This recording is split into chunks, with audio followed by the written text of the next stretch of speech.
ગુજરાતમાં ફરી એકવાર ટ્રેન ઉથલાવવાના પ્રયાસની આશંકા વ્યક્ત કરવામાં આવી છે। ભાવનગર ઓખા ટ્રેનને બોટાદ અને કુંડલી ગામ વચ્ચે ઉથલાવવાનો પ્રયાસ કર્યો હોવાના દ્રશ્યો સામે આવ્યા છે। રેલવે પાટા પરથી લોખંડના ટુકડા મળી આવતા પ્રાથમિક વિગતો સામે આવી, જેથી ટ્રેન ઉથલાવવાનો પ્રયાસ થયો હોવાની આશંકા વ્યક્ત કરવામાં આવી છે। જોકે આ બાબતને લઈને રેલવે અધિકારીઓનો મોટો કાફલો પણ બનાવ સ્થળે પહોંચીને આ સમગ્ર મામલે વધુ તપાસ હાથ ધરવામાં આવી છે। તો ખાસ ભાવનગર ઓખા ટ્રેનને ઉથલાવવાનો પ્રયાસ કર્યો। વારંવાર આવી ઘટનાઓ સામે આવી રહી છે। ક્યારેક જે ટ્રેન છે ત્યાં લાકડાના ટુકડા મૂકી દેવામાં આવે છે, તો આ તરફ લોખંડના ટુકડા મૂકવામાં આવ્યા હતા। ટ્રેન ઉથલાવવાનો પ્રયાસ અહીંયા થયો હોવાની આશંકા કરવામાં આવી રહી છે।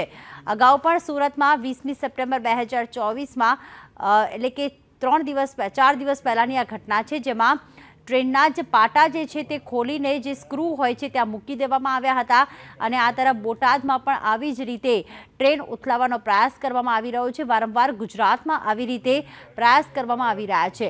ક્યારેક પથ્થરો પણ મૂકી દેવામાં આવે છે, જેના કારણે ટ્રેન જે પાટા પરથી નીચે ઉતરી જાય અને મોટો અકસ્માત સર્જાય।